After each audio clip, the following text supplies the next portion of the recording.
Hello and welcome to the Global Dialogue. I'm Shereen Bhan, and joining me on the program today is a man who's seen a change in his role at Truecaller, which is of course a global company based out of Sweden, which started its operations in 2009 but prides in having India as its largest market, with 70% of its revenue coming in via India. Joining me now is the man who is the first non-founder global CEO of Truecaller, Rishit Jhunjhunwala. Many thanks for joining us here on the program. Let me start by talking to you about your change in role as well as this elevation. As I said, the first professional CEO, non-founder CEO of Truecaller. That's been quite the journey, not just for the company, but for you as well. Yeah, it's been a fantastic journey. I joined the company in 2015.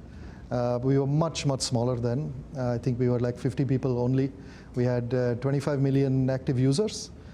Since then, and getting here, it's been quite a ride. It's been quite a roller coaster.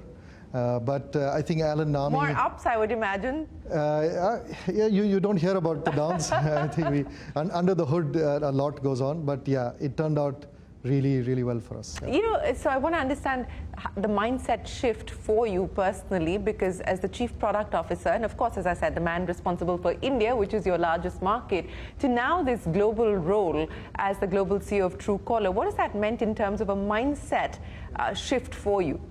It's a huge shift, actually. And the example I like to state is, so the difference between a founder and a CEO. What is the difference between these two? Actually, these two roles, I believe, are complete opposites. A founder is supposed to introduce risk into the business. A founder is supposed to find ways to shake up the organization, take the organization to the next orbit, right? A CEO's job actually is the opposite. It's to introduce stability into the business.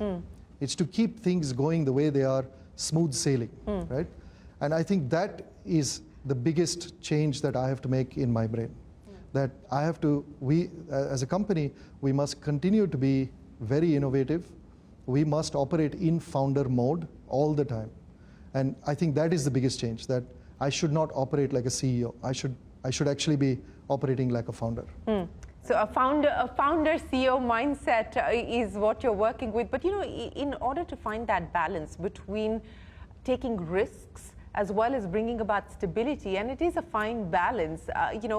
What have been some of the things that you're doing differently today? It's only been a few months since you actually took on this role, but how are you thinking about it differently? Right. So I think how we have to think about it is that the stage that we play in, the canvas that we paint on, is the mobile phone communication canvas, right?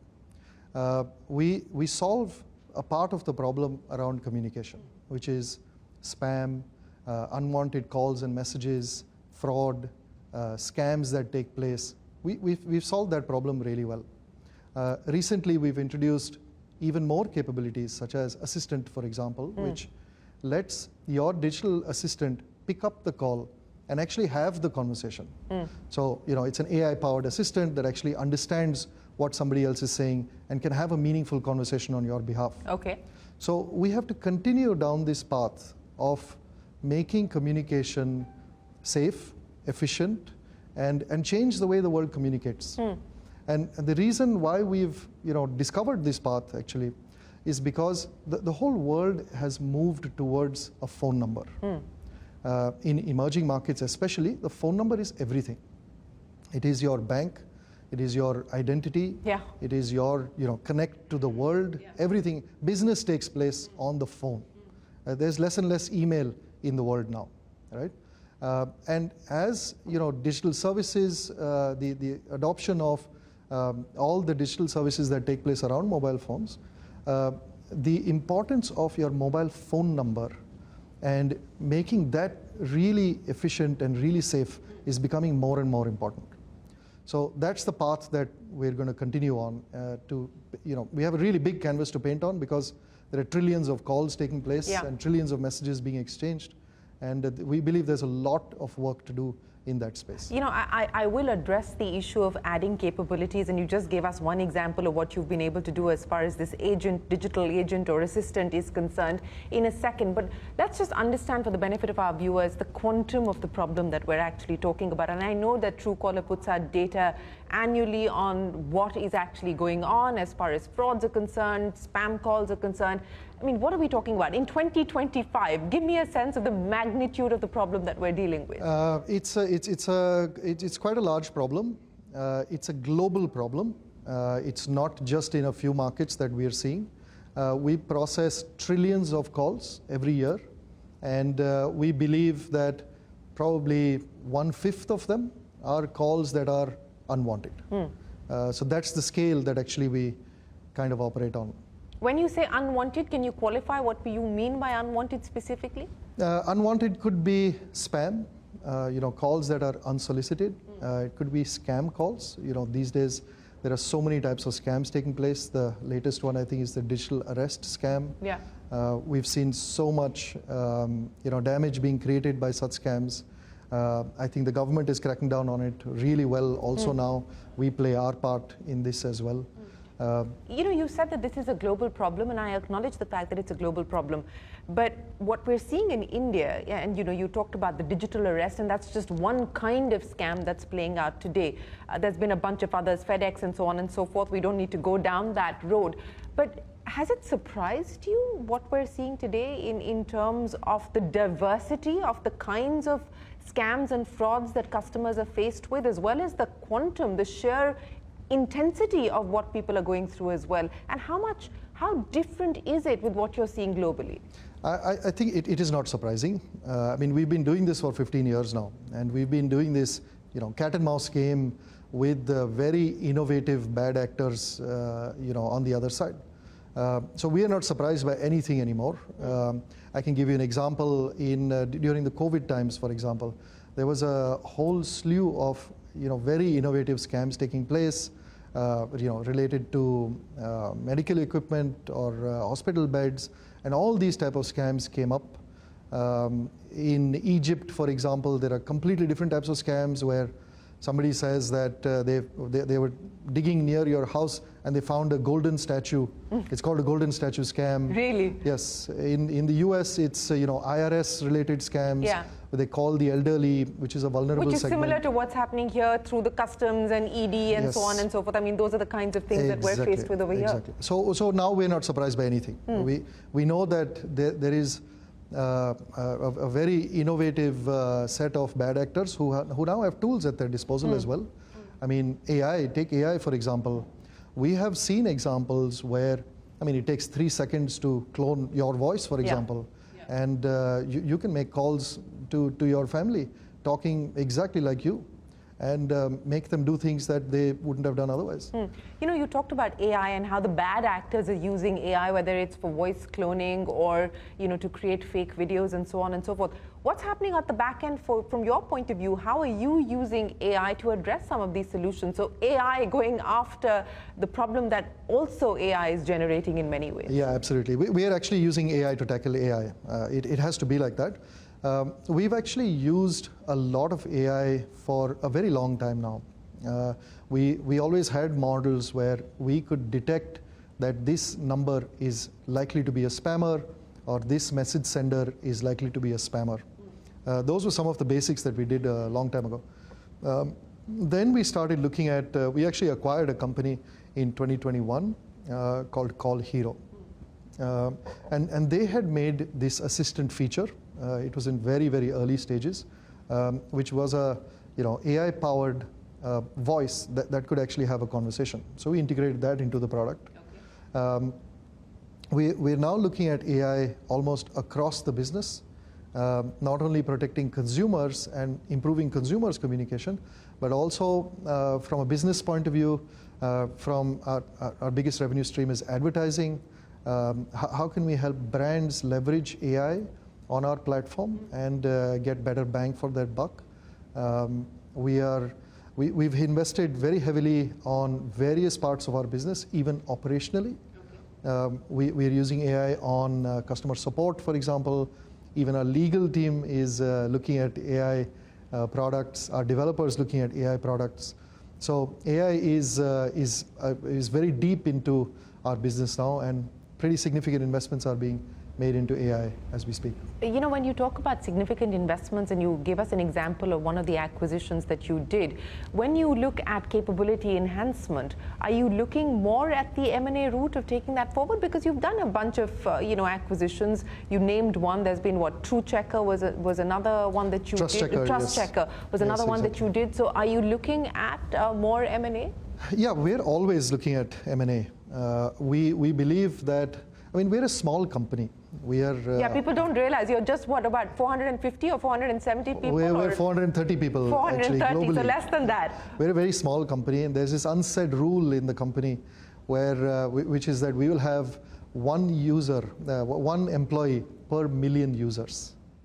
One employee per million users? Yes. So we have around 430 million users today, and we have 430 people. And how did you arrive at this mix? It was just something that came about. That I think it came about from a cultural point of view, that we wanted to be a lean organization.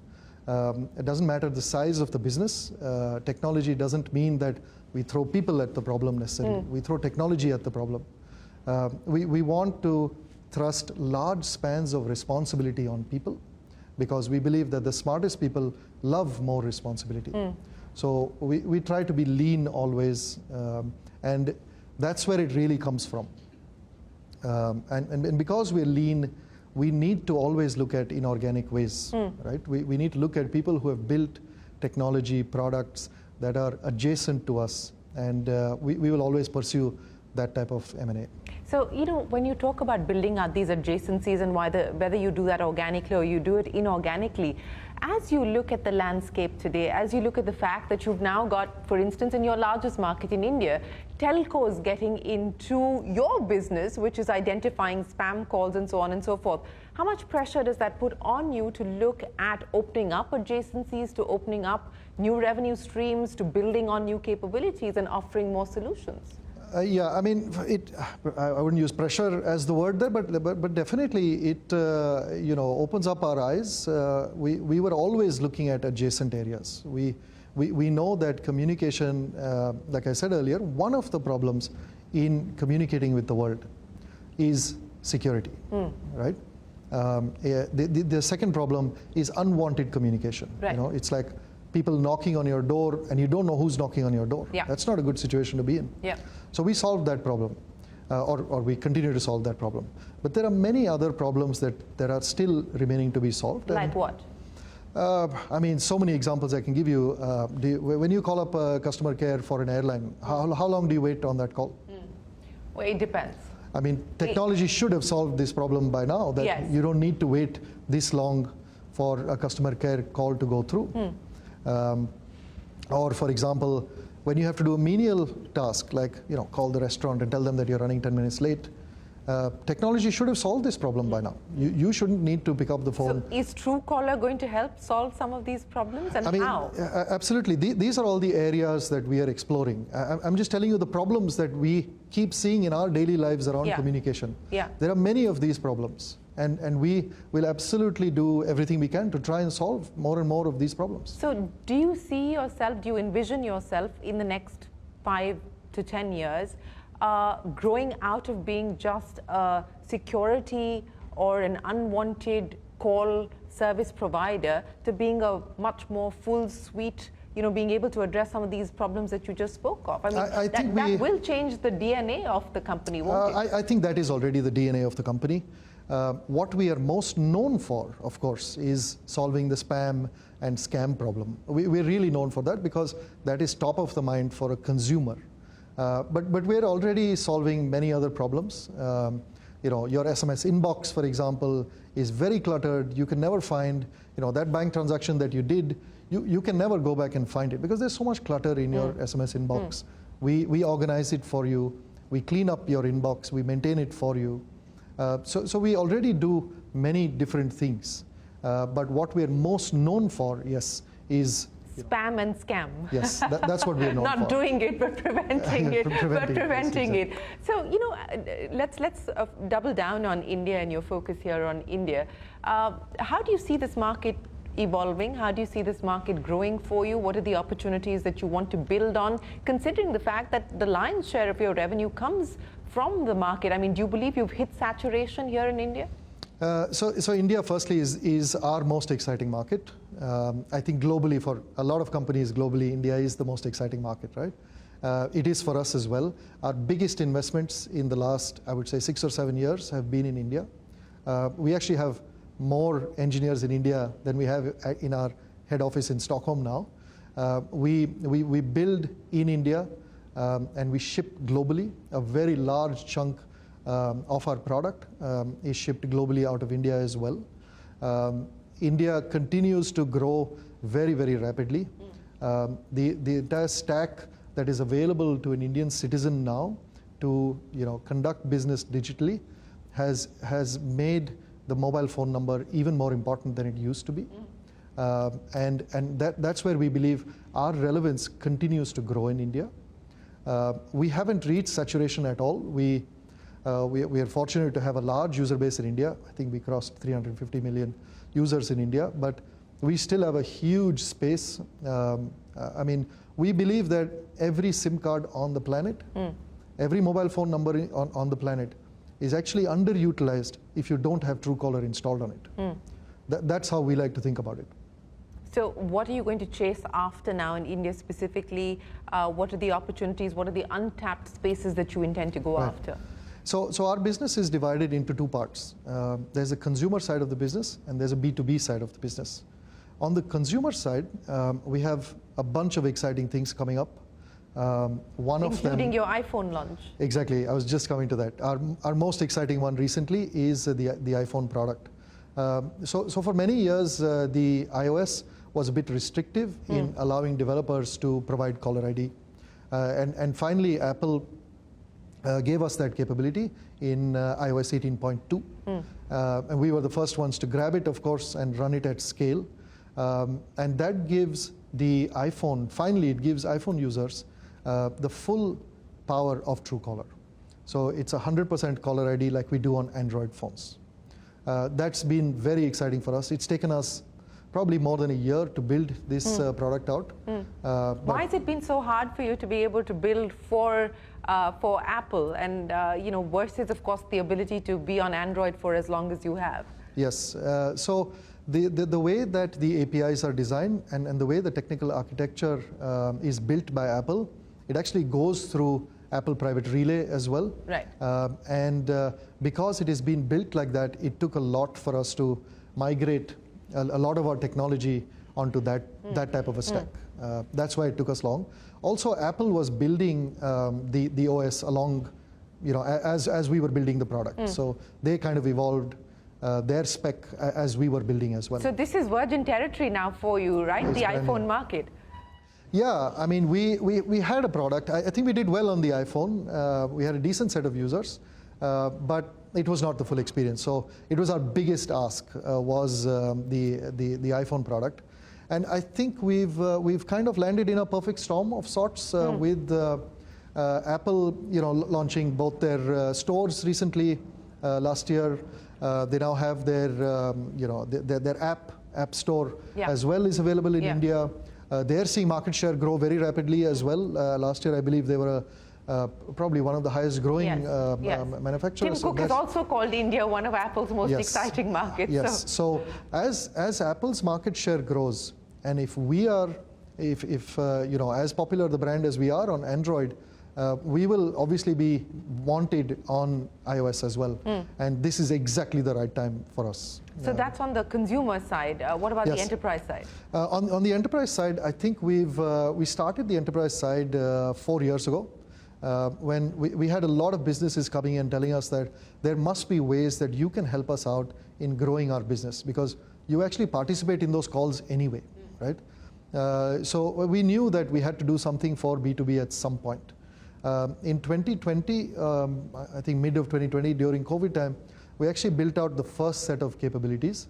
It was a very simple set of capabilities. We said that businesses are generally good actors that want to connect with their audience. Yeah. And how can we facilitate this? How can we facilitate good actors to look real on Truecaller?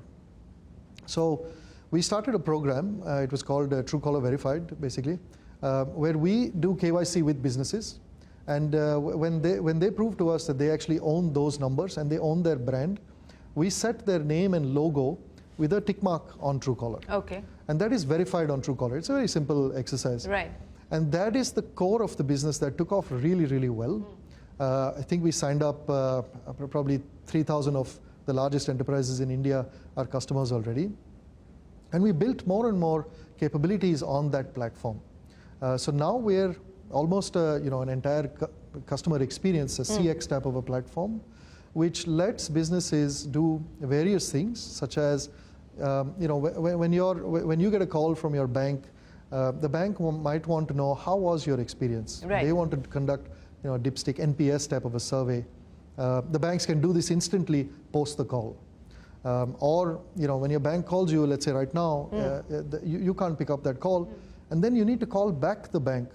Then you need to go through customer care, and you need it's a long process. Yeah. But I'm actually interested in what the bank had to say. So we will allow consumers to just tap a button and say, I was interested in getting a call back. And the bank CRM system will then kick in and then be able to do these things. Or we also built a capability where the enterprises can target every consumer that they call, every phone call, every message.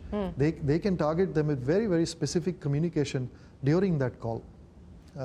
So we've been building a lot of these capabilities now for B2B. And that is actually our fastest growing business right now. It's our fastest growing revenue stream right now. We're very excited about So what are we talking about in terms of numbers? I think I don't know if we're I don't know if we've revealed exactly. I think we grew Ballpark. at about 40-45% is what we're seeing right now. Okay, so what would be the size in terms of revenue overall as far as India is concerned, and what do you believe that number is likely to be given the many opportunities that you just outlined? Right. I mean, we luckily we became public in 2021, so our numbers are now very visible to everyone. India accounts for around 70 to 75% of our revenues. We're a profitable business. I think we have an EBITDA margin of probably anywhere between 30 and 35%. So we're doing really well on that side as well. We're very well capitalized as well, poised to invest a lot more on M&A, for example, that you spoke about. And India, continues to be a very dominating factor in our business, both in terms of user base as well as in terms of revenues. In both aspects, India is a very key focus for us. I must say, however, that the rest of the world, as we call it, is a very fast-growing segment for us as well. We now have an office in Israel, for example. Right.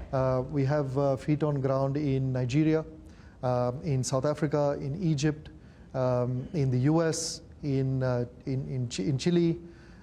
So many markets for us. The Africa, for example, LATAM, Southeast Asia. These are really fast-growing markets for us as well. I'll come to the rest of the world in a second, but let's continue to address India. And let me add the third R to it, regulation, or the regulatory landscape here in India. We've just seen the data privacy and protection rules being put out. Of course, the public consultation process is still underway. How does that change the game plan for you in any way? Does it make any material difference in the way that you operate, in the way that you deal with data, in the way that you deal with your customers? Right. I think the overall evaluation of the bill and the rules set out, I must say it is very innovation friendly. I think it assumes trust first as opposed to mistrust first. So I think it's a very, very balanced bill. It doesn't stifle any innovation coming out of us, for sure. There are checks and balances. There are processes that we'll have to put in place, certain compliance that we will have to do. But I think that's going through the motions. And I think because we did it, we were on day one of GDPR, we were compliant to GDPR as well in Europe. We are compliant and that's much more strict in terms of the kind of, I would say it's very comparable. There are some aspects of GDPR that I think the DPDP has taken really good care of. I mean, there are some pitfalls that we've experienced in GDPR that does not exist in the DPDP, and we're really happy about that.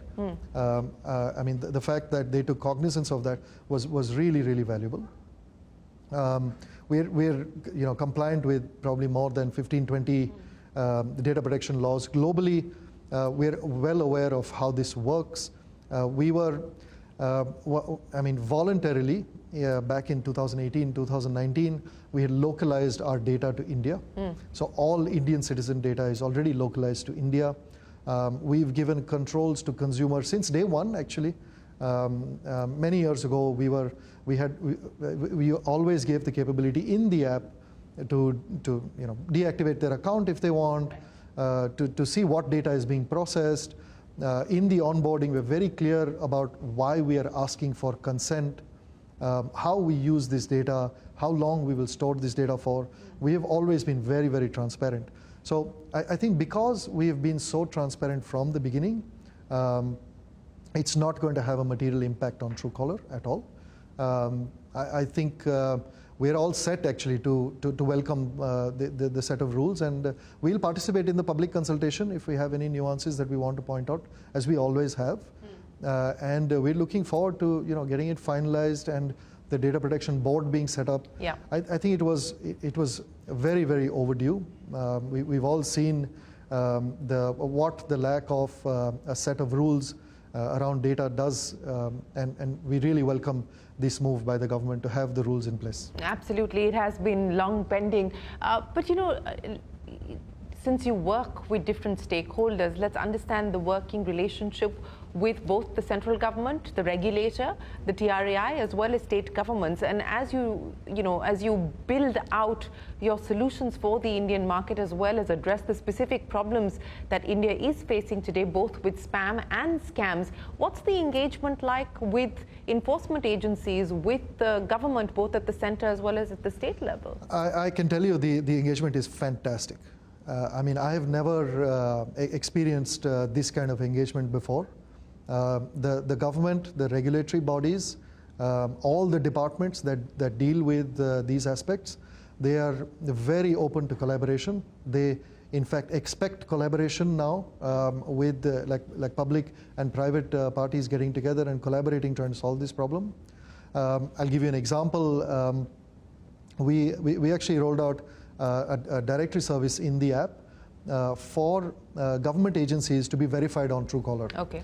I think we have more than 30,000 official government numbers already verified on Truecaller. Various departments, there are police departments that are now verified on Truecaller, so that users can judge a good actor from a bad actor very easily. So if it's not verified on Truecaller, it's likely to be a bad actor. They've been very, very open to it. We are in conversations with the Department of Telecom. We're in conversation with the I4C, with the MHA. We did a lot of work during COVID time. So they're very open to collaboration, and they understand the power and the flexibility that comes with these collaborations. So it's been very, very, very fruitful, these collaborations, I must say. So the learnings from India, as you address the rest of the world in your words, what have been some of the key learnings from India that you're hoping to replicate, export from India as you address some of these other markets that you're looking at?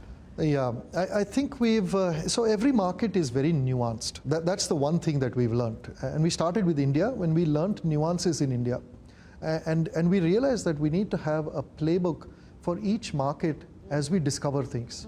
So Chile is very different from Nigeria, is very different from Kenya, is very different from Egypt, is very different from India. There are fundamental learnings that we, of course, carry forward to other markets. We know that, I'll give you an example of the things we learned from India. We know that it is not good enough if you really want to localize your product, it is not good enough to just be translated in a bunch of languages. That's not what localization means. Localization means that you have to understand what problems does an Indian consumer face and build solutions for that. An example is in India, bank transactions need an OTP. Yeah. Right? In many other regions, they don't need an OTP. They have other mechanisms of doing this. So we have to learn from each market and build solutions and localize the product specifically for each of these markets. We have to then augment that with M&A activity, which is also localized. There are players in each of these markets that have built very powerful services that we have to grab, and we have to build into Truecaller and then grow that market. So that has been our playbook. That is our biggest learning from India, that you have to localize deeply, you have to understand context of a region, find the nuances, and then build products for it. So anything up for grabs here in India that you're eyeing today? I mean, I can't specifically say, but I can tell you we're always looking out for interesting people, interesting products, interesting companies, interesting businesses that would be a great addition to Truecaller. We're always looking for them. So, let me go back to the beginning. From being the product officer to now the CEO, as you look at where you want to take this company over the next few years, and it's a volatile global environment that we're dealing with, not on account of technology changing as quickly as it is, but also the rules of the game being changed. How are you coping with that? How are you adjusting to that? I mean, we have been adjusting to it always, right? As my previous role, I was India Managing Director and Chief Product Officer. We had to be very, very agile. We're a product-first company, right? And I think that is proved to our advantage, because all our folks, they look very deeply into the markets. They adapt to situations very quickly. They adapt to technology very, very quickly. I mean, we migrated from, I remember, an on-prem data center onto a cloud-based data center a very long time ago. It took us probably a year to do that. We localized our data to India. So we've always been adapting to these things. I think for me, in my role, I have to, it's very hard to let go of product aspects, because I'm still a product guy at heart and I will always be product first. But I think we have a stellar team in place. We have a fantastic management team that has been with us for a long time now, and they understand the Truecaller business as good as anybody else in the company. I think I have to learn to let go of a lot of these product aspects and focus on, exactly like you asked, 5, 10, 20 years from now, where will Truecaller be? That's really been the biggest part of my focus going forward. So I'll end then by asking you, what do you believe are the trends that you're looking at globally as well as here in India that could potentially shape not just your strategy, but the outcome of those strategies as well? I mean, what are the things that you're going to prioritize and focus on? What are some of the key risks that you're going to be mindful of as well? Yeah, absolutely. I think AI and the threat of AI and with the voice opportunity cloning as well. Yeah. Yes, it's a big opportunity for us. I think we've already built solutions that are able to detect an AI voice from a real voice. We have it rolled out in a few markets where we see the problem a lot more. I think those are some of the risks that consumers face, and therefore those are opportunities for us, for sure. I think in terms of strategy, how I've recently come to think about it is, when people ask, how do you think about strategy, they think about what will change, like what are the trends that you're banking on.